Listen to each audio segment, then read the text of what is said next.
kindness. Yeah. Kindness really counts. The world has a shortage of it. And be an asset. Yeah. Go out there and figure out ways to help people. And it doesn't always mean just give money blindly to people, but your time, creating experiences that can help shape somebody and give them a different view on the world, which they'll take with them forever. Everyone you meet every single day is fighting a battle you may know nothing about. We're all in the process of overcoming. I'm Justin Wren, and my story has been heard by millions of people through my book, my TED Talk, podcast interviews, TV shows, professional fighting, and my foundation, Fight for the Forgotten. I believe we are all overcomers if we choose to overcome. We all have the option. I've been given the opportunity to overcome childhood trauma, sexual abuse, immense bullying, depression, suicidal ideation, substance use disorder, and I am a 2-time suicide survivor. We are here to have conversations with some of the greatest minds of our time. Get ready to be inspired and to receive the tools and game plan to win this fight called life. Thank you for being here, for showing up for yourself. You, me, we have overcome 100% of our darkest days. I'm not done yet, and neither are you. This is your invitation to overcome. Welcome back to this week's episode of Overcome with Justin Wren. Today's guest shares my same name, Justin Melnick, and he is an incredible human being. You might know him from SEAL Team that was on CBS, and SEAL Team that is now on Paramount Plus. It's an incredible show about the SEALs, the SEAL teams that go in and do anti-terrorism. I think that's the proper term. And we had a great conversation. You're going to really love this guy. He is a very charitable human being, a charitable soul that just puts love and compassion in action. He is a dog trainer, but also an actor that takes his dogs. I got to meet his dog, Dita, and today in studio, he had Pepper, who is also on SEAL Team with him, jumping out of helicopters and rappelling down cliff walls and all sorts of amazing stuff. And he goes into schools with this dog and just warms the kiddos' hearts. And he does a lot for our military veterans and charities that take care of, I think it's called the Gold Star children, the people that have lost their mother or father in service. And so he's a really, really good dude. It's a really unique story of how him and I came together and became friends. I'm really excited to share his story with you today. I think it's going to light you up. And if you're on a quest for purpose in this lifetime, he's going to help you find that here today. So thank you. And if you can, please rate, review, subscribe to this show. Let us know your thoughts, how we can grow it.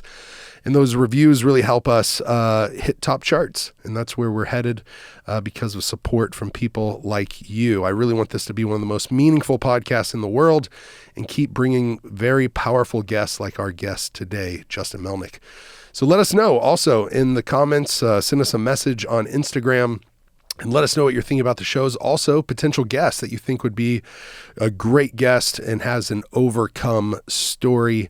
We would love to hear some thoughts that you have, some guests you have in mind that I could sit across this table with and have a great conversation. I know that this is really benefiting my life. It lights me on fire, and I hope it's doing the same for you. Please check out plenty of our episodes. Another one that would be like this one would probably be Tim Kennedy, but we also just had on Ben Greenfield. That's for health and wellness. Also Aaron Alexander.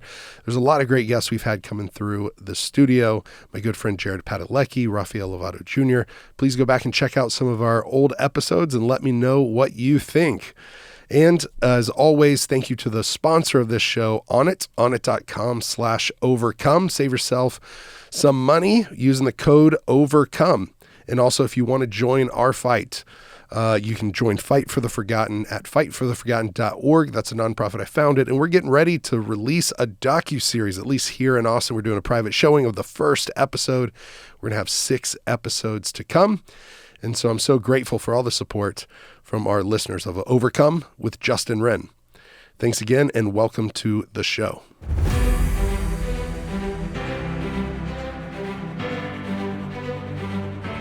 We're good to go. And today's Justin and Justin is brought to you by Alpha Brain. There we go. No matter how fucking stupid you are, this will make you smarter. It will. It will. 2 Justins, 1 shot. Square root of 144. 12. 12. There Alpha you go. shot really works. I haven't had mine, obviously. Math was never my thing. But I like what you said. You're not here to promote anything. You're here to talk about how to change the world or make the world better. I like that. Your pups in Pepper is in the house. That is awesome. So tell me what you do with Pepper.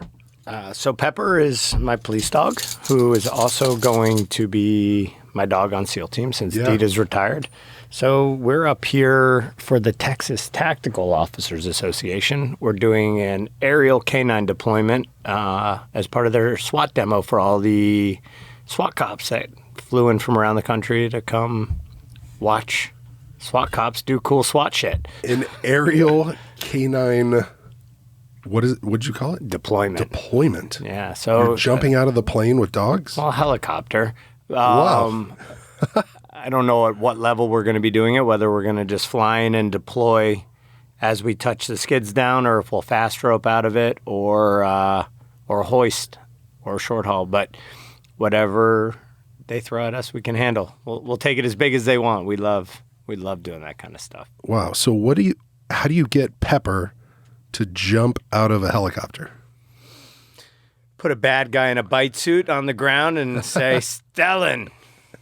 And how long has Pepper been in training? Pepper has been in training for about 3 years. Every day's training. You know, okay. I got her back when we were filming season 3. My buddy John was sourcing dogs in Holland and found her for me and said, bro, I got the perfect dog for you. Mm. So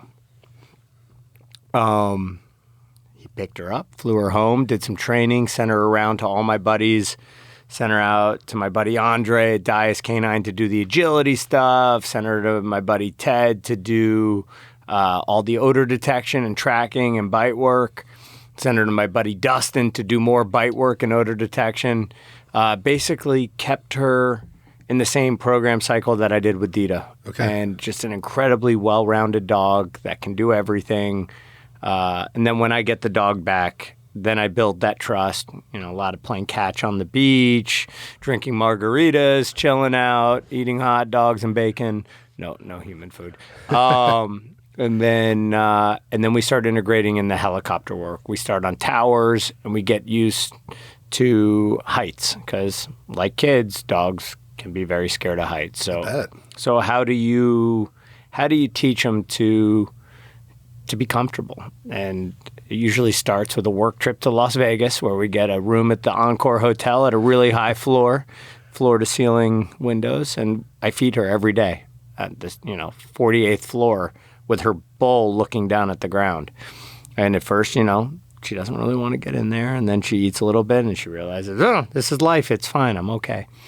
From there, we get into fast rope towers, rappel towers, and, we start at 12 feet, we go to 15 feet, we go to 20 feet, we go to 30 feet, we go to 50 feet.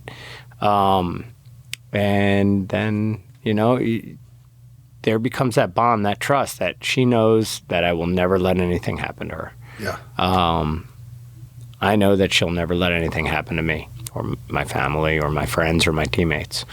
So it's a really nice, it's really, really, really cool watching that all kind of transpire with the dogs and just building up that teamwork. And now, we could be on the edge of a cliff over a pool and I could send her and say, give her jump command and she won't even look over the edge. She'll just go jump.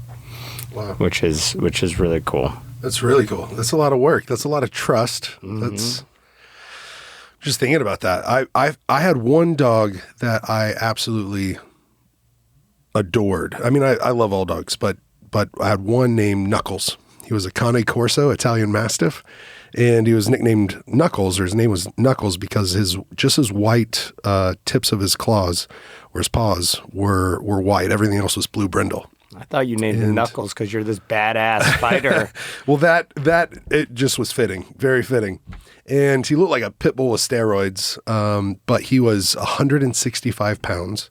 His head was the size of a basketball or bigger. And I could snap, he'd sit, snap twice, he'd lay down. I could have him off the leash and he would just be right by my side. A squirrel could come. We lived in the mountains of Colorado. An elk, a deer, anything. And he would look at me, and if I let him chase it, he would. But he was just the most obedient, most loving, unconditional love type of dog.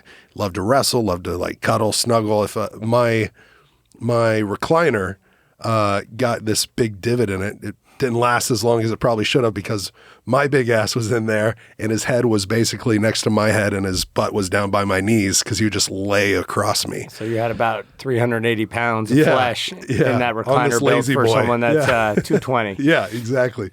But I missed him. He had stomach cancer and he passed away. We had to put him down only at 4 years old. But I have a huge respect for people that can train dogs, gain that trust, even turn dogs around if they've been kind of a bad dog. I have a neighbor now, and their dog is, I mean, I wouldn't want to say that it's too far gone, but it seems almost like a hopeless case. She's ran at my girlfriend's daughter and pulled her to the ground by her jeans. She's backed me into a corner, snarling, growling, drooling. And you didn't fight that dog? I wanted to, but she was there saying, she's just playing. She's just playing. I'm like, she's not playing. Get your dog. And she's backing me in between the car and the wall in the corner of the carport in the garage. And that dog it sounds like the Sandlot dog. Mm-hmm. So, what kind of dog was that? It looks like it's a mix between like a boxer and a pit and something else. Maybe like a German Shepherd, but because it's got a little bit longer fur on it. But definitely a boxer and pit's in there. Yeah. But it's got longer fur. Just a kind of, I mean, I love all dogs, but that one's been a little bit of a challenge for us to like, how do we handle this? Like with our neighbors, because now they have to muzzle it anytime they take it out. They try to walk it around. It's trying to go at anybody and everybody, every car that goes by. It's just, what would you do in a situation like that with a dog? I would tell them they better learn how to handle their animal. Yeah. You know, it's animals, even Pepper, you know, when I first got Pepper, she bit me. Like we faced off. Not all dogs are supposed to be house pets. You set, like your children, you want to set your animals up for success. Yeah. And it probably roots, I don't know these people, but it probably goes back to how they work with their dog, you know? Yeah. And obviously they're dogs that have certain fears, but like humans, you can work through those fears. You know, thunder's really hard, but, you know, there's great CBD oils out there which can help bring down and mellow dogs out during fireworks or thunder. You know, some dogs just don't like those sounds and you can't really break that. But the aggression stuff, you can tamper that. It just takes a strong will and a strong hand and willing to get bit. You know, and I'm not saying people should go try and do it themselves, but hire a dog trainer to teach you. Yeah. Hire a trainer to work with that dog. It's expensive, and I spend a lot of money on my dogs, but I look at my dogs as if they're part of my family. I want a dog that I can take to dinner with me. I want a dog that I can take on vacation with me. And like anything in the world, you get out whatever you put in, you know, so there are phenomenal trainers out there. There are people that speak dog and can work with your dog through anything. But you know, you don't want a neighbor getting bit by your dog. Like there's no world where I ever set my dog up to bite anybody that's not in a bite suit. You know, if there's any environmentals that I'm keying in on her getting uncomfortable with, we work it. You know, if one of the things, let's see, one of the things was, she, you know, whenever anyone pulled a gun out, she wanted to go bite that person, you know, because there's a gun in his hand. I got to get him. But hey, baby girl, some of these people carrying guns are your uncles. So how do we work that? We start just by having guns out, and she gets to integrate and play catch and doesn't associate every gun being pulled out as a target to bite. So, you know, you can get creative with how you do it. And now she's fine. You know, she's completely focused and does what she needs to do. She knows what she has to get done. So, yeah. And for context for our audience, our listeners, We met because of CBS SEAL Team and how you guys rallied around a young man named Raiden and his little brother Brock. And your character in CBS SEAL Team is, or SEAL Team CBS, which was a way to say it. Well, we're no longer on CBS. We're on Paramount Plus. Oh, yeah, Paramount Plus. But it's called SEAL Team. SEAL Team. And guess what it's about? SEALs. Navy SEALs. Oh, Navy SEAls. Yeah. Yes. There you go, yeah. We play America's counterterrorism asset for the Navy. And it's a badass show, man. It's a badass group of people. It is. It is. It's such a cool group of people. I was really impressed by how many military veterans y'all had behind the scenes and in the scenes of the show. I wish I could take some credit for that, but it's all our leadership. Man, I get goosebumps thinking about it. Tell me about it. I've never served in the military. I grew up, I never give a shit about Superman. Batman was cool and the Punisher was pretty cool. The rest of those superheroes weren't that interesting to me. My superheroes were special operations guys. Like, I worship them. I still do. So I came to work on this show and I got to be around a bunch of guys from SEAL Team 6, from Army Delta Force, from Rangers, from MARSOC, from Naval Special Warfare, and from the Air Force Special Operations community, and a bunch of other, amazing people on the show. But our leadership, the executive producers, they were all about hiring veterans.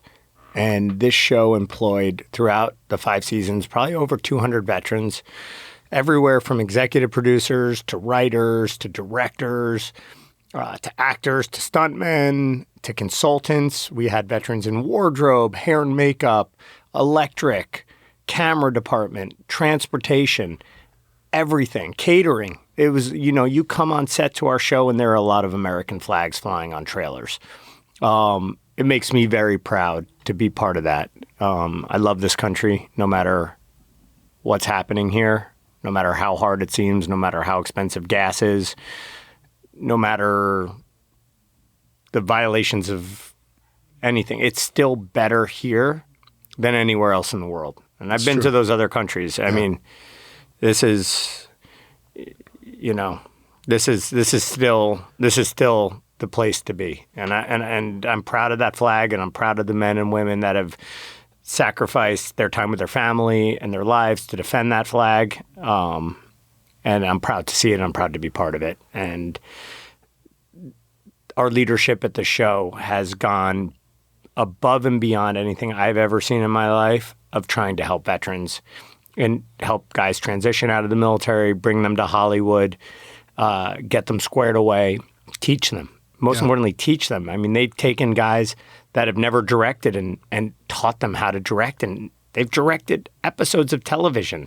I mean, Tyler Gray, the guy who plays Trent, was a Ranger, went to Delta, got blown up, got out. All he ever wanted to do was be a Delta Force operator and make movies, television.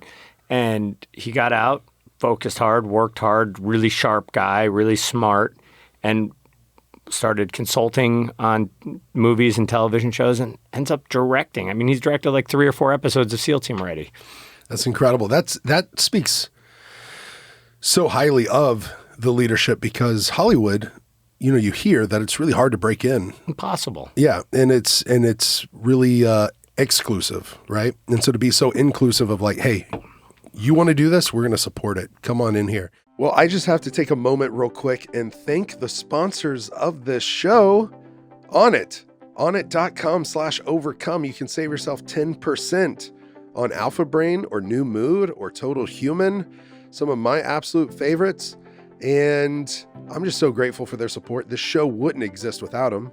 So thank you so much, Onnit, for sponsoring the show. And also thank you for helping me get optimized. Total Human Optimization. I also coined something maybe cheesy, but I think it's kind of cute. It's Total Humanitarian Optimization. Oh, they help me when I'm going into a long meeting for development work, community development. And I just love the way that I feel getting into that flow state faster, feeling like I stay there longer, and have had so many friends try it and absolutely love it. If you haven't tried it, you can try it for free. There's an Alpha Brain free trial. I think you get 15 days of free Alpha Brain. So please, what's the risk? Put it to the test. I would love to hear your feedback on it. Try it, the world-class nootropic that really helps increase clarity, your memory, and I think it helps me engage in conversation and just feel like I'm firing on all cylinders so much better. So onnit.com/overcome. You can try it for free, Alpha Brain for free, and you can save yourself 10% on all Onnit products at overcome or onnit.com/ every time. Overcome every time. The Onnit.com/overcome, and at checkout, don't forget to type in overcome. Yep. Thank you so much. In fact, for the veterans, but also back to our story a little with Raiden and Brock. I mean, there was a really special moment where we were out there with Dita, the dog that you had first in SEAL team, and you were showing us some of her, whatever you call it, commands, tricks. Like, it was awesome. And Raiden and Brock were captivated. And because Raiden's little brother Brock was kind of already in the show, there was a moment where, I forget who it was, but it was either the showrunner or the director came over right there when we're in the yard with Dita. It was Spencer Hudnut, the yes, showrunner. Spencer, yes. And he surprised Raiden and the family and all of us at Fight for the Forgotten and said, we're writing in a character named Raiden. Giving me goosebumps right now. Oh, man. We were in tears. We were in tears. That's like, I'm going to cry. Like, It's hard. A lot of people, you ask them about their bosses and their job, and they'll make up some bullshit. But, like, I love working for these people because of moments like that. Yeah. Like, that, no one does that in Hollywood. People don't do that. Like, this guy came down from his office, and he's busier than shit, to meet Raiden and Brock. And, I mean, something like that is just the best gift you can ever give anybody. It's just so incredibly thoughtful. And, you know, Raiden was having a really tough time in school. Yeah. And how cool is it to be able to go to school and be like, that character's named after me on that TV show that everybody watches? Like, I mean, I love it. Yeah, I love it. We got to have that's so true. We got to have a special premiere at the house where we got to watch the next episode before it came out. Y'all all came over to the Airbnb. And going back to Raiden, whenever I met him, he still had, it was barely there, but he still had Sharpie mark in his arm from where, after he was bullied at school, beat up by the school, or in the bathroom in the urinal, then the next day at the bus stop, and was given a concussion. And I took him to a doctor that diagnoses people and fighters with concussions, and he was diagnosed with a concussion. We got him in the hyperbaric oxygen chamber for 40 dives, but he still had Sharpie mark whenever I met him in his arm that said, he was found writing, "I want to kill myself," on his forearm because of how humiliated he was. And it was posted all over Snapchat and Instagram through his entire school. Nobody stood up and said this is wrong, that this shouldn't happen, anything like that, except one. To me, the hero of the story was this girl named Emily. And she was a classmate. She showed her dad and said, "Don't you know somebody that does bullying prevention?" And her dad was friends with Jim Stewart, who you met, our executive director. And Jim got me the videos, and then we got with them. And it was so cool that SEAL team, and especially AJ Buckley, that said, hey, you know, whenever I shared the story, he was like, we want to bring him out to LA. We want to have him on set. We want to put him in the SEAL gear. And I don't know if you remember the video they made, but it was like with not Welcome to the Jungle, but it was something like that where it's like a walkout song for a fighter. And they make a video of him, just him and Brock, just all geared up. I don't know what the right saying is, but just has the gun, the helmet, dressed up as a SEAL team on set with all you guys celebrating him. And I mean, that was an overwhelming show of support, love, generosity, the way that you guys rallied around him. And it wasn't just for like a scene. It was for days and days. We went to the LA Rams game with some of the guys. We went to Medieval Times, and he got to go through night training as a squire with like Judd and AJ and some of the guys. And I didn't get an invite to that. Yeah, that one. Well, Where was my invite? Everyone, I think you were probably up in the helicopter filming some scenes. And were you there whenever we went up in the helicopter? No, but Kevin LaRosa set that up to take you guys up. Yeah, it was just so epic, man. We went to Disneyland. It was for not a lot of people do that. You can't do everything for everyone at all times. You can try. You can try. But sometimes you can do everything that you want for someone.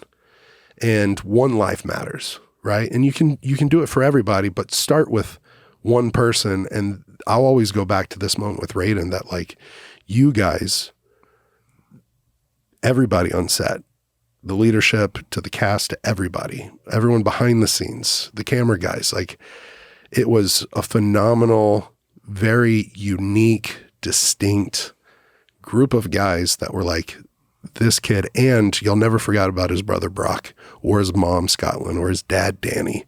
It was a full court press. It was absolute blitz of like a love bomb of like, not like overwhelming him, but just like letting him know that he's loved. And we had that really special moment with Jack Carr, where the trident, pinning that on Raiden, and just so many epic moments from that week in LA that just blew me away too, to be there. I think my goal or my hope or my prayer was just like, whenever I got to meet Raiden, it was like, man, I just want to be the guy that I needed when I was 12 years old, whenever I was being bullied relentlessly in a similar way. And I had no idea that there was this group in LA that was just going to blow us away, blow him away, and just everybody step up to the plate. Everyone get off the sidelines or off the bench and just like impact this family's life. Like they're different. That he's different now. He is set up for success in a way. He's been doing jiu-jitsu.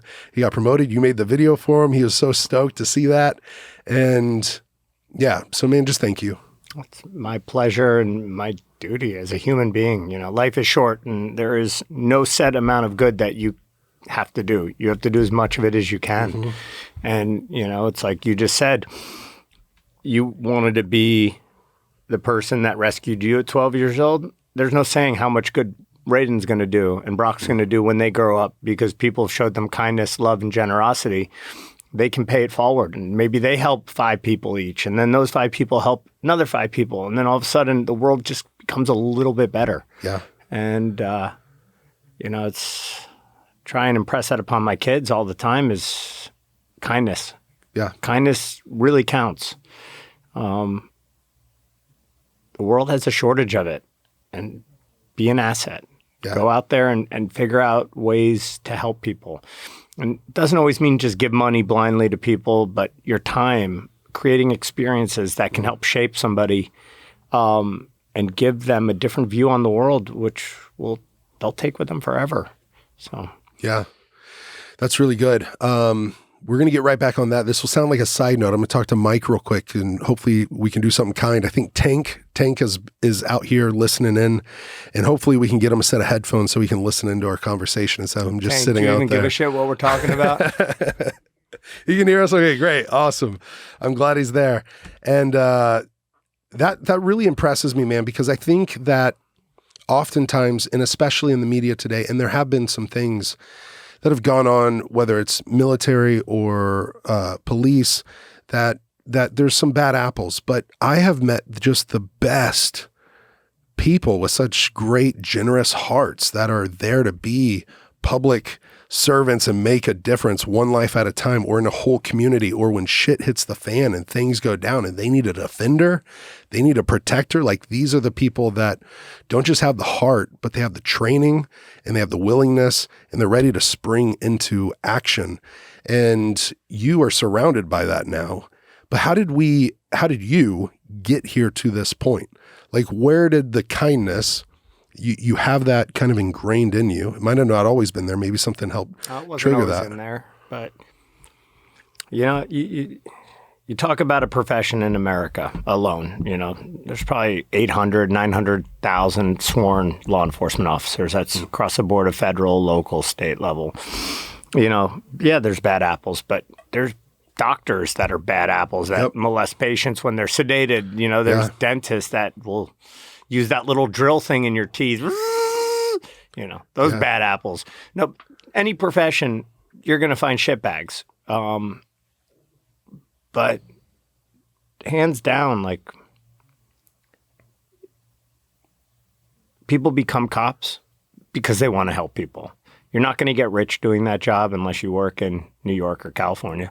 But for the most part, they do it because it's a calling. They love it. It's where their heart is, and they love helping people and being there in somebody's worst moment. Because you never call the cops because you're happy. That's true. Because you just got a great delivery of awesome pizza and you got your Coca-Cola and you're about to chill out and watch a football game. Like, no, you call the cops when someone's kicking in your door or something, your kid is choking to death. You call 911 and, they are there for you at your worst times. Yeah. And that right there is a profession. It takes a very certain type of person. It's a calling. Yeah, it really is. So, yeah.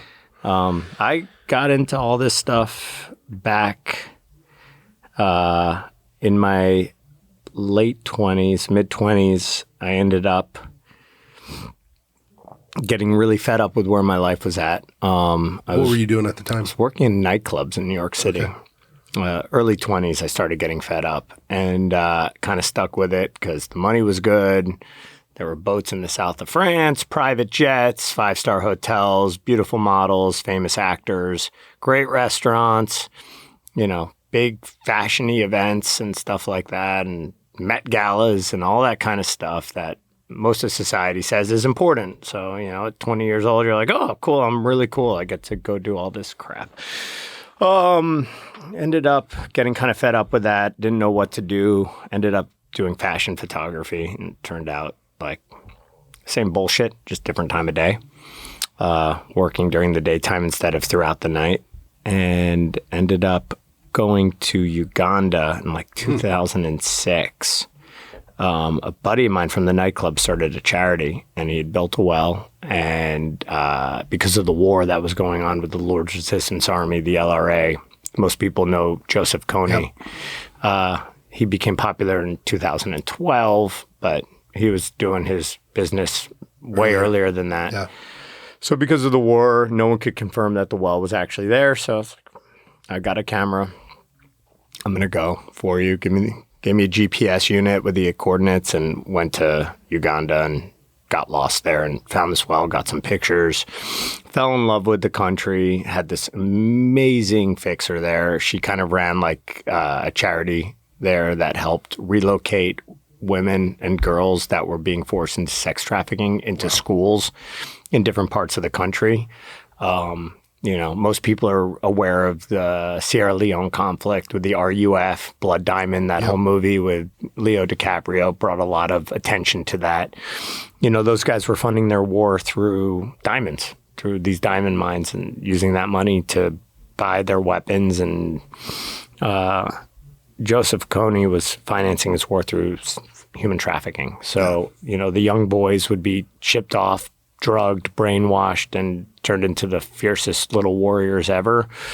And the girls would be sold into the sex trade. And that's how he financed his conflict. So this woman was doing amazing work, and I just kind of traveled with her for a month all over the country, documenting what she was doing, helping her get her content that she needed for her website to help raise money, stuff like that. And it was wild. It was heartbreaking, eye-opening, and at times just completely inspirational. You meet people that never went to school, never went to college, but have more love and passion in their heart and more generosity in their soul, than Bill Gates.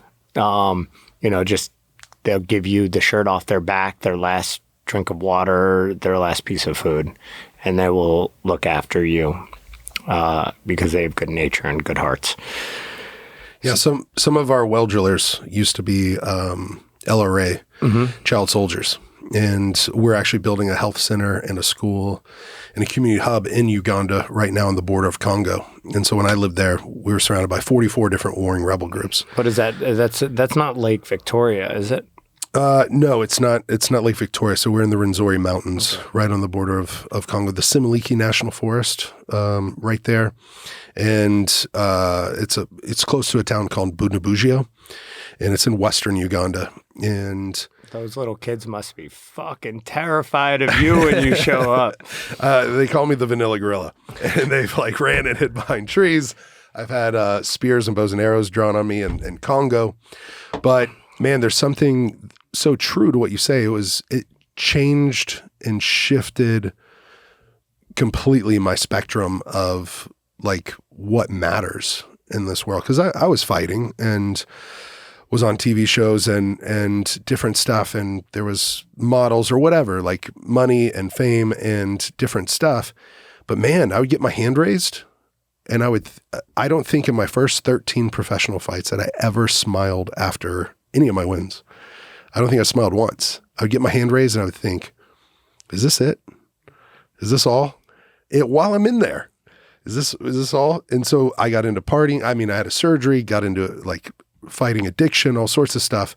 But it wasn't until I found people who had what the world would say is absolutely nothing. But yet to me and my experience with them is like, they had everything. They might have been, like what you said, they might have been the poorest, but really they were so rich because of the love that they had for each other. I remember sitting down after a slave master paid one of these Mabuti Pygmy kiddos in like 10 or 12 peanuts. And he sat down next to me on a log, and I'd been drilling the well all day. And he sees that I don't have food, and he sits down by me. He's like, he puts his hand on my shoulder. He grabs my hand and opens it, and he puts like 5 or 6 of those peanuts in my hand, literally split his full day's wage as basically, child slavery, slave labor. He gave me half of his daily wage. And I was like, no, I can't take this, And he's like, eat. And he just wanted me to. So I luckily had a bar in my bag. So I went and grabbed that and split that with him, and we shared that. But I was just like, man, this kid is willing to give everything because he just wants to make sure I have some food. He sees me tired. He sees that I've been working, and he's been working, and he understands like what hunger is, and just literally gave me half his food for the day.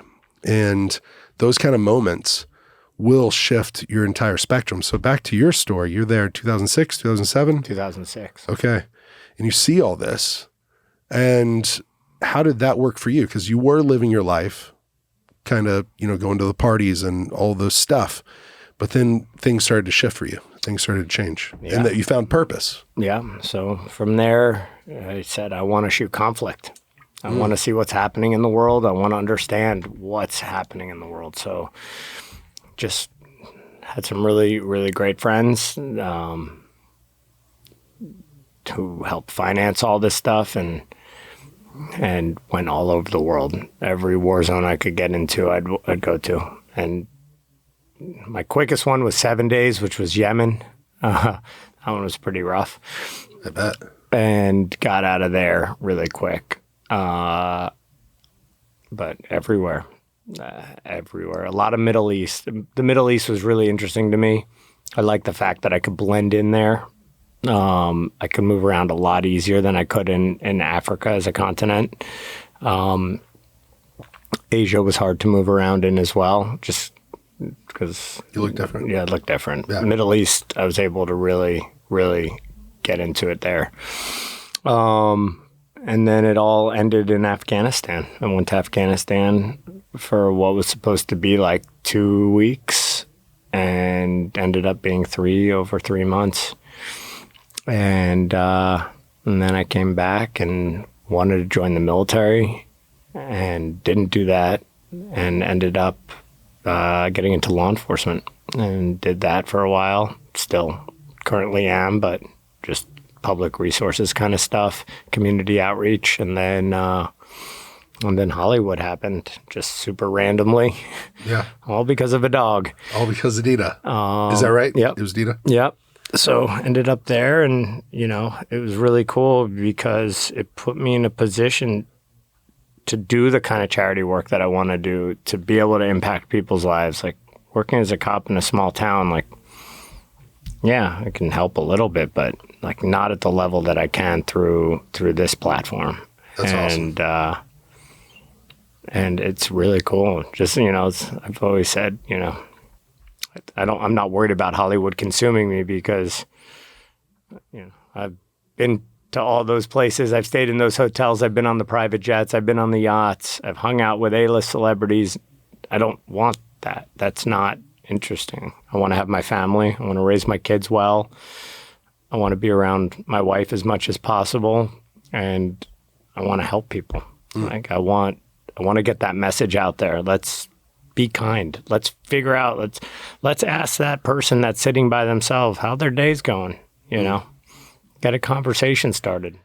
Fightfortheforgotten.org. You can go check out Fight for the Forgotten, the foundation that I started. It is my passion project. It is something that I love so much because of the people we get to help. We get to help the pygmy tribe who adopted me in help themselves. We say opportunity is greater than charity.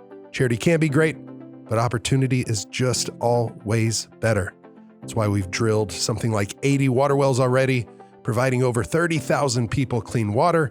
We've started sustainable farms, bought back over 3,000 acres of land for the people who originally owned it, put it in their name. We built 32 homes, and now we're about to start a health center, a school, and a marketplace. They're going to have a maternity ward, a pediatrics unit, and a dental suite. You can join the Fight for the Forgotten Fight Club at fightfortheforgotten.org. We would love, love, love to invite you on this journey to join this fight arm in arm with us. Our fight club, it's a monthly giving club. You can give $5 or more a month, and that empowers us to empower people. Thank you for being on this journey with us. I invite you to come along for the ride. It's been absolutely epic, putting love and compassion in action and fighting for people. Fightfortheforgotten.org. Join our fight club. How do you speak to that where sometimes, especially maybe like the alpha men type, or I remember growing up and having men in the family like saying, don't cry, pull yourself up by your bootstraps, like, and not really hearing or listening or asking any of those questions, right? And I think sometimes kindness can be seen as a form of weakness or not as important as it really is. So how would you encourage someone to shift that, to know the importance of it? This podcast is called Overcome. And the reason it's called Overcome is kind of, I believe, you, me, we, if we're sitting here today, if we have breath in our lungs and a beating heart in our chest, like we've overcome 100% of our darkest days. Now we get to, whether it's these big bright lights, we get to shine our light or share our love and the kindness, put love and compassion in action in this world. That's the purpose of this podcast, is hopefully to not just motivate, but empower people to go make a difference in this world. And I hope that this will become one of the most meaningful podcasts that really equips people through real stories like your own to get out there and do it. Make a difference. Don't wait. Don't say when I have the money or when I have everything lined up, whenever it's the right time. Like right now is the right time. Whether you're getting paid in peanuts or whether you're getting paid in hard cash, the money doesn't matter. There's money everywhere that people can get for charity work and stuff like that, but time. Find something you're passionate about. Find something that interests you is the start, whether it be rescuing puppies or helping orphans in Romania, find what is close to home to you, because that will keep you going. My main focus is military charities. I really, really, really am passionate about helping Gold Star kids that have lost their fathers or mothers due to service for our nation. And I love wounded vet stuff. I'd love to be able to contribute to their happiness. I mean, these are people that have given their happiness so that I can sit down and enjoy my fucking latte at a Starbucks, which I don't drink anymore because I only drink Black Rifle coffee.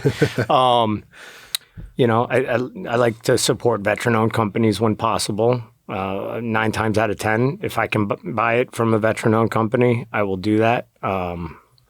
We're talking about a group of people that have sacrificed not only limbs or the possibility of dying for our freedom, but sacrificed things that we take for granted, our birthdays, our wives' birthdays, our anniversaries, Christmas, our kids being born. Yeah. People that have said, I'm going to go serve this country to ensure that future generations have these freedoms and give up my personal life for a year at a time sometimes, to go ensure our freedom. So what's been one of your favorite moments of impact, whether it's you personally making that impact or even one of the charities that you support, that you enjoy seeing the difference that they make in people's lives? I love them all. I love them all. One that made me incredibly happy was at a CBS event. We met a double amputee in Pittsburgh, and he'd called me up. We kept in touch on Instagram, and he hit me up and said, "Hey, I got a question for you. And here's my number. Give me a call." It's like, my service dog died. The gardener left the gate open, and they ran out and got hit by a car, and I need a service dog. Do you know how much it would cost? And I'm like, probably somewhere between 20 and 30 grand. Fuck, I don't have that kind of money. I'm like, I'm going to buy you a service dog. I don't know how, because I don't have that kind of money, but it's like, I don't know how, but I'm going to get you a service dog. Give me a little bit of time.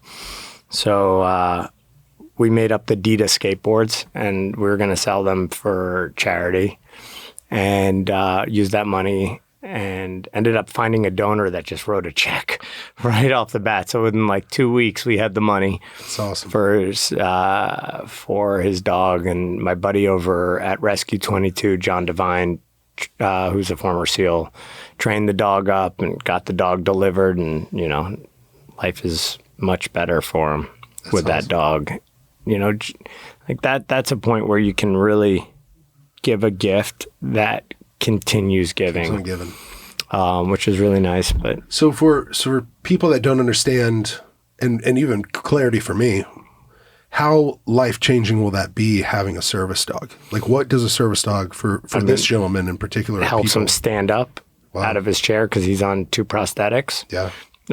Can help him open doors, can help him do day-to-day life, get stuff for him, pick stuff up. It's like having a personal assistant that you can have do anything for you. These dogs are trainable for anything. Yeah. And it's a companion, a best friend. Yeah. I mean, not being alone, having someone there that has your back at all times, that will literally die for you. I mean, a simple thing is a dog coming up and resting their head on your shoulder when you're having a rough day will change your entire day instantaneously.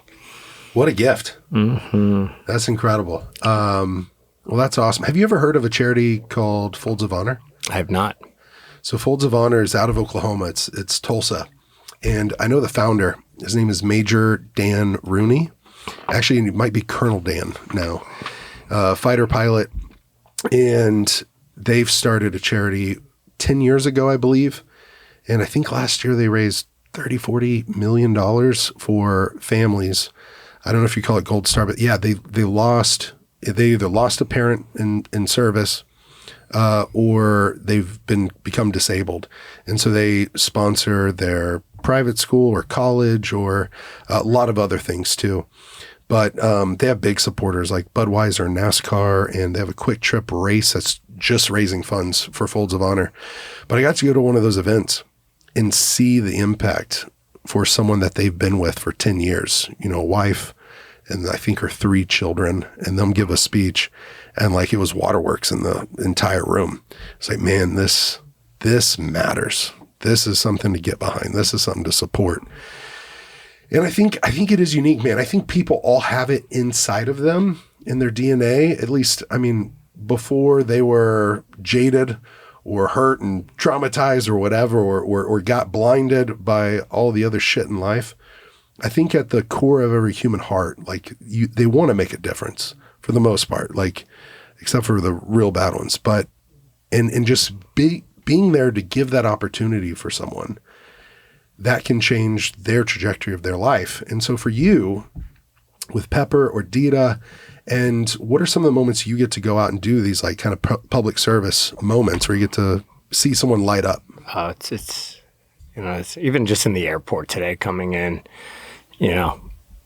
people recognize and they love the show. And the show has something special for so many people in so many different ways, whether their son served and it gave them an opportunity to kind of view the lifestyle, or whether a father uses it who was at SEAL Team 6 and uses it to sit down with a 16-year-old son and kind of open up a forum to have conversations about why he wasn't there. Because, we're not talking about a group of people that are opening up and talking about missions, but, you open up a forum where the kid can ask questions and kind of get an understanding of what dad did. It was really cool, but, there's nothing better than meeting someone and putting a smile on their face. In 10 seconds, shake a hand, take a picture, tell a funny story too. But that is something that ends up having a lifelong effect. And maybe not lifelong, but definitely makes their days shiny. And, what does it take? Yeah. 2 minutes, 5 minutes? You're a couple minutes late to meet somebody? It's just everything. It is absolutely everything. If you can put a smile on someone's face, that is the best gift you can give them. Yeah. Well, Pepper's putting a smile on my face right now. She got up and she got up and came over and sitting by me. I mean, dogs do change the atmosphere. They change how you feel. Oh, they do. Yeah. She sensed you needed a hug. Yeah. Look at that. Well, so my mom has a German Shepherd and Dakota. And what's special about German Shepherds, specifically their breed? I don't know anything about German Shepherds. Oh, is she not a German Shepherd? What is she? Sorry. She's a Belgian Malinois. Okay, sorry. I'm illiterate when it comes to dog breeds. Look at that. So Belgian Malinois and Dutch Shepherds are a genetic blend between German Shepherds and prehistoric velociraptors that the scientists inject methamphetamine and Redcon 1 FUBAR pre-workout into the cellular buildup of these dogs before they're hatched in a petri dish. Yeah. No, they are their own breed of dog. Yeah. They are high drive, not good pets. Do not buy one as a pet. Wonderful working dogs. These dogs will go till they die. They'll work themselves to death. They lock on and don't come off. These dogs give zero fucks. Generally speaking. So great working dogs, and I'll say it again, horrible pets. You see them in the movies, you see them on TV shows, they do really cool stuff. The amount of work that goes into getting them to be that way and be able to be social and around people is insane. It is a full-time job. It is like having another child. So do not buy one as a pet. I sadly feel responsible for so many of these dogs ending up in the pound and in shelters because people see them on TV. They're like, I want that dog. They see my dog on Instagram. I want that. They're beautiful. They're beautiful looking dogs. Yeah. But they get them and they don't put the work in, or they don't have the lifestyle that can accommodate it, and the dog ruins their life. And when the dog ruins their life, the dog ends up in the pound. And that's just not fair for any living creature. Yeah, for sure. Well, what would be a suggestion then for if you get a dog and you're wanting to, if you have time, not necessarily for this breed, but like a good household pet that you could have, or breed that you could have to love the family, to enjoy, to be able to train it, but also know that it's gonna listen. No do you have idea. any? I'm not a suggestions? dog guy. Okay. Well, Dita was the first dog I've ever had. Really? Yeah. Wow. That amazes me because she was incredible. I got her for work, and I can't take all the credit for it. There's a lot of amazing people out there that helped me train her. Yeah. I used all my resources in my network to get that dog where she was at. Same thing with Pepper. I do a very small part of it. The team that goes into building these dogs, and I'm lucky. I have resources that I can use for it. It's not realistic. I've got, at this point, not including food and vet bills, probably $68,000 into Pepper. Wow. It's like, there's a lot, it ain't cheap to do this. Yeah. But if you were a billionaire and you wanted the best dog, yeah, 75, 80 grand, build you the best friend ever. But that's not reachable for most people. Yeah, absolutely. I need so much from this dog. I need this dog to turn it on when she needs to turn it on and turn it off when it's time to turn off. You know, whether we're doing a school appearance with the police department and teaching kids about dog awareness, taking the dog to recess to play with the kids, or, you know, going into an elderly home or going into a VA or doing whatever we can, you know, USO appearance, like, or on set, you know, lighting it up and nuking some, terrorist that's running away. It's a full on package right there. Yeah. What got you into acting? How did that happen? Never thought in my life I'd be an actor on a television show. It's wild. I showed up on the pilot episode because of the training value out of it. You know, we had helicopters, CQB, fast roping, a bunch of special operations guys working on the show. Like, I never thought I would be on the show 7 years later, 6.5 years later. It's wild. You know, the big man's got a plan, so just buckle up and enjoy the ride and do as much good as you can. Yeah. Well, on kind of the subject of the show, what have been some of your toughest times to overcome in your life? Are there any challenges that you've seen leadership and the guys around you be able to come around and rally and support you through something tough? Like give you that motivation to be able to be like, you know what, like this is a great life challenge and this is hard. Fuck, it sucks, but I'm going to get through this. In Hollywood? Whether it's in Hollywood or life. We get protein shakes in between scenes. Come on, life is pretty easy there. God. Or maybe it's a principle you learned from those guys or just something outside. I think a couple of the amazing lessons I've learned from these guys is teamwork. I've really learned a lot about teamwork over the past 7 years. Watching these guys, all the veterans on our set, come together and actually work the problem and come up with asymmetrical solutions is really inspiring. And the never quit mentality. Never quit. You'll get through it. It might be hard. It might not be pretty, but you'll get through it. I always joke with our executive producer, Mark Owen, who wrote this amazing book called No Hero. And in No Hero, he talks about something called the 3-foot world.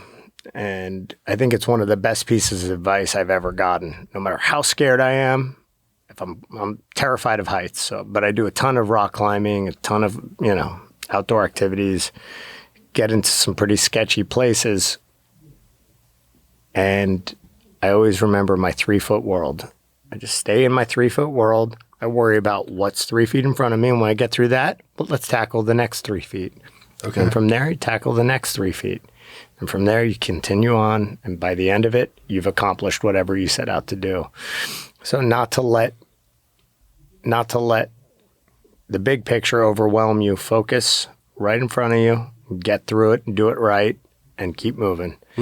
And that's a really great lesson that I've taken with me since reading his book. So, yeah. So I hiked Mount Kilimanjaro. We did a fundraiser and I got to do it with, that's a cute little hill. Yeah. Yeah. It's 19,341 feet and it was more of a hike than anything, but it was not a climb, but it did get challenging when the air got thin. And have you done it? Or no, it was an experience. And I got to do it with a bunch of military veterans. Half of them were NFL veterans. The other half were military veterans. And 3 had been injured in combat and were amputees. And 2 of those 3 guys made it all the way up. And it was kind of similar to that. The 3-foot rule is just like 1 foot in front of the other up this mountain. But there was a moment, and I've never really thought about it or talked about it out loud, but we came up, it's the summit day. You start at midnight, and you don't finish until 8 p.m. And you're starting at 15,000 feet. You get up to the summit, and then you just start booking it down. And there were some people up there that had like pulmonary edema where their lungs are bleeding and it's not good. They have to rush them down.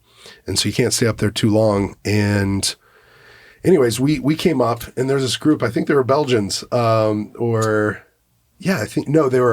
Austrian. And we get up to this false summit. We think we're there and they're like, the summit's right there. And we stop looking at our next footstep and just the guy right in front of us. And all of a sudden we see the spot and we're like, oh, and there's like flags and everything. It wasn't really it. It was like some other landmark. And all of a sudden we're like, we're there, and like we're just cruising thinking we're right there. And we get there and they're like, you're not finished yet. Like it's way up there. And so we had to go back and they had to remind us, just focus, keep going, just one foot in front of the other. That's all you got to worry about. Just don't worry about where you're headed. Just worry about where your feet are at right now. So that's a great principle. And then in my life, man, I've struggled with addiction. I've been to treatment twice. I've 2-time suicide survivor, actually attempted suicide twice in my life. I think a lot of it went back to my childhood and then also losing sight of purpose, not having it at first, then relapsing, losing sight of purpose, attempting suicide a second time. And I know that's a big issue for military veterans, and that they'll go through bouts of depression, think about suicide or attempt or commit suicide. But in your line of work, how have you personally, I guess, either dealt with that or helped others that have maybe gone through it? Maybe there's people that you come in contact with and remind them of purpose, that life's worth living. Sadly, yes, I have. And, each case is entirely different. I think you have to identify the problem first and then figure out the proper avenue of approach for it. Some people have been as simple as putting into rehab programs. There's a lot of wonderful veteran outreach programs. One of them is Warrior's Choice, and put some friends in there. Others, it's such a sad thing, but you just have to remind people that you're being a fucking selfish dick by wanting to do this. I'm sorry. You want to kill yourself, that's fucked up, but like think about how it's going to affect me. Think about how it's going to affect your wife, your kids, everybody else. If you don't want to live for yourself, fucking suck it up and go live for the other people, and we'll figure out how to help you and get you right. But you gotta, for me, it's about reminding people that they need to live for the other people. If they don't have the strength for themselves right now, find it for the people you love, because you're gonna wreck a lot of lives if you're gonna be this selfish right now. I don't know if that's the right approach. I'm not a doctor, but I mean, it's just a fucking really sad reality that we have to live with right now. 21 years of war. Yeah. A lot of guys have seen things, done things, responded to things that no human should ever have to. So thank God we have such wonderful programs out there to help people. Yeah, and I think also another good thing is people are starting to talk about it more so that they can get help. Yeah. And there's not as much, there's still, I think when you're blinded by it, if I take myself back in those moments, put myself in those same shoes again, you're blinded. I guess if I could relate it to something that might even go back to terrorism or military was, someone asked me, why would you ever take your own life? Like, we don't get it. It was actually in Africa. Whenever I shared the story that I used to deal with depression and I attempted suicide, and the Pygmy people literally didn't even know about suicide. One of the elders said they had heard a story one time of somebody that took their life, but whenever they live in a tribe like that, a village, like, why would anyone ever do that? Because it doesn't just hurt them. It hurts everybody. It hurts the whole village. The whole village needs that person. Why would anyone ever do that? They couldn't fathom it, couldn't understand it. I didn't tell them this there, but I tried to reconcile it. And I was like, well, in my mental health state that I was in then, it was like I was in a burning building and I just wanted to get out.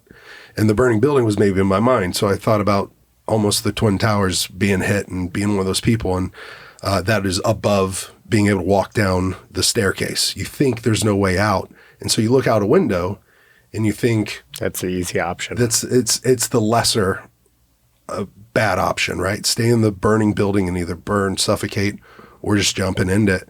And you're not thinking about everybody else. And it really sucks because from 2020 to 2021, I lost 7 friends. 5 were by suicide and 1 was by overdose. And the other was a natural cause, heart attack. And in those moments, I'm just like, man, like most or all of them knew, like I had been there. I had attempted it, not once, but twice. Like you could have come to me, you could have talked to me about it, you know? And I shared the eulogy at least 2 funerals. But yeah, man, I think that you're saying the right things where there are these moments where, one, there's resources and there's a lot of great places that will help you, because the first time I went to treatment, not all treatment places are created equal. And I went to one that wasn't very good and it's very shame-based. The second one I went to, man, it was life-changing, life-saving. The people that were there were salt of the earth. They weren't like shaming you. They were loving you. They were holding you to high accountability and standards. And they'd show you your shit. They'd be like, look, this was selfish and this wasn't good. And you got to suck it up and you got to do the work. And you've got to, and I had some breakthrough therapy sessions that really literally changed the whole trajectory of my life. And moments like Raiden are able to happen because of people that really rallied around me in my darkest time. Yeah. And so I'm really grateful for people like that, but also guys like you that are willing to speak up and even share that knowledge, because sometimes you need a jarring thing to be said. That's like, hey, if you're not going to live for yourself right now, live for the people around you. I mean, it's as a new parent, I'm learning this as well. It's like sugarcoating shit isn't always the best option. You know, people have the ability to understand. You need to let them know what the fuck is up. No one needs to go through it alone. Nobody. We're not built. We're not designed to go through it alone. Just reach out to your friends. You're not burdening somebody. You're going to burden them if you're not here, because you're going to consume their mind and their heart for a long time. It's to hear the hard facts and to get that little shake to come to and get the help you need. It ain't going to be easy, but nothing in life is easy. You got to do the work, and as friends, we got to be there for people we love. Yeah. I mean, even fucking strangers, man. Like, nobody should have to do it alone. We're all cut from the same cloth. Yeah. I don't care if you're black, white, Asian, American, Native American. We're all the same blood. We're all the same heart. And people just have to learn to be there for each other. And people also need to learn how to ask for help sometimes. Yeah. But asking for help isn't a sign of weakness. It's a sign of strength, I think. And then, you reminded me, cut from the same cloth. There was a moment in MMA that I got to honor kind of an MMA legend. What's MMA? Mixed martial arts. Yeah. So in fighting, there was a guy named Genki Sudo. Have you ever heard of him? No. He fought in Pride, which was over in Japan. And he was epic. Now he's like some Japanese pop rock star. I want to fight him. Can you set it up? You don't want to fight him. I want to fight him. I want to fight him. You're probably bigger than he is. I like fighting. Yeah. You believe it or not, I don't watch MMA. Okay. I'm not into violence. Yeah. I don't mind it. I just prefer to. Yeah. Well, for me, it's not violence. It's I mean, it is, but it's a human chess match. It's an art form. It's an ancient art form. Yeah. And there's this guy named Genki Sudo that had a moment that was so epic. He fought and he had the dopest walkouts ever. And one time he wore like a KFC hat with like fireworks coming out of it, like KFC like bucket on his head. Wait, did you beat him or did he beat you? No, I haven't fought this guy. He was an old school guy. Oh, that's a challenge. Yeah. No, he's a lot smaller too. I think he's around 145 pounds and I'm 260 right now. But he walked out and he had a flag one time, and it was every flag of every nation. And in the center, it had this thing that said, "We are all one." And so one time I honored him, I had that same flag and I held it up after a fight. But it was awesome. It was this epic moment in MMA where just like, you know, he was fighting for something different. I think fighters, just like military veterans on a different level. That's war. That's a real fight. But in sport, I mean, these guys have kind of warrior hearts, and the people that usually win, it's probably the person with the most reasons that usually wins. It's the person that has something to fight for, not just themselves, but their family, their country, or like some bigger, greater purpose, like Ginky, like saying, hey, all this stuff that's going on, like, remember, we're all one, you know? And so I appreciate you. I appreciate SEAL Team, all you guys, and to respect your time and get you out of here and Tank's time as well out there. Is there anything that you would want to leave the listener with? Anything that you'd want to share? I think we've touched on everything. You know, if I could reiterate just one thing is life is short. It's very fragile. We've got a defined amount of time here on this earth, and try and do one thing every day to help somebody. Yeah. You know, whether it be calling someone just to check in on them and ask them how they're doing, or finding a charity that you're passionate about and helping raise money for them, or donating your time to feeding people. Find one thing every day that you can contribute to our world to make it a better place.